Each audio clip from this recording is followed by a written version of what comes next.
yavutse mu mwaka w'1992 avukira Murenge muri Kongo. Ubwo kumva ibihangano bye bikundwa kandi bataramubona n'amaso ye, dore ko ari umusore watangiriye ubuhanzi hanze y'igihugu cy'u Rwanda. Tukaba tugiye kubagezaho byinshi kuri we biri bubafashe kumenya uyu muhanzi uwo ari we. Nyuma y'uko hagiye humvikana abahanzi batandukanye imbere mu gihugu cy'u Rwanda baririmba Imana ndetse bakanakundwa cyane kubera imbaraga rimwe na rimwe usanga bashyira mu kumenyekanisha ibihangano byabo, umuhanzi Israel Mbonyi cyangwa uzwi nka Israel Mbonyi wize mu Buhinde yatunguwe cyane no kuba indirimbo zikunzwe kandi nta mbaraga nyinshi yabishyizemo, akaba bishimira Imana. Mu kiganiro twagiranye na Israel Mbonyi yaduhamirije yuko yatunguwe na byinshi yuko atari mu Rwanda.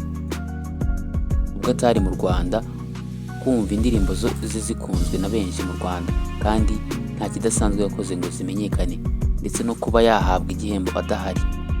Mu magambo ye yagize ati, natunguwe no kubwirwa ko nahawe Groove Award ya The Best ya Diaspora.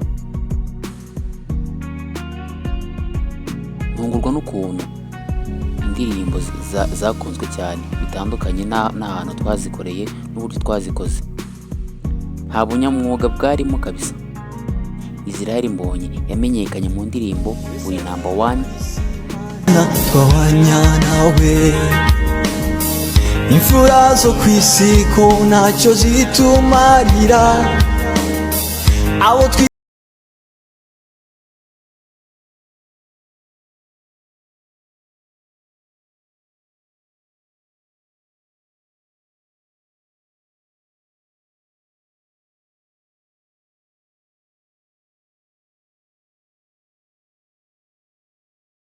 hari impamvu n'izindi nyinshi cyane.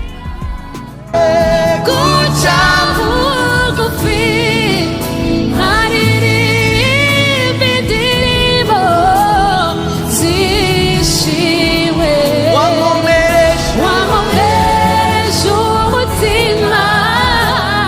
Kuri ubu uyu muhanzi Israel Mbonyi ukurikirwa na benshi ku mbuga nkoranyambaga nka Twitter, Instagram, Facebook, YouTube n'izindi, amaze kugera ku rwego rushimishije ndetse yatangiye kujya aririmba indirimbo mu Giswahili nka Ninasiri na Yesu yani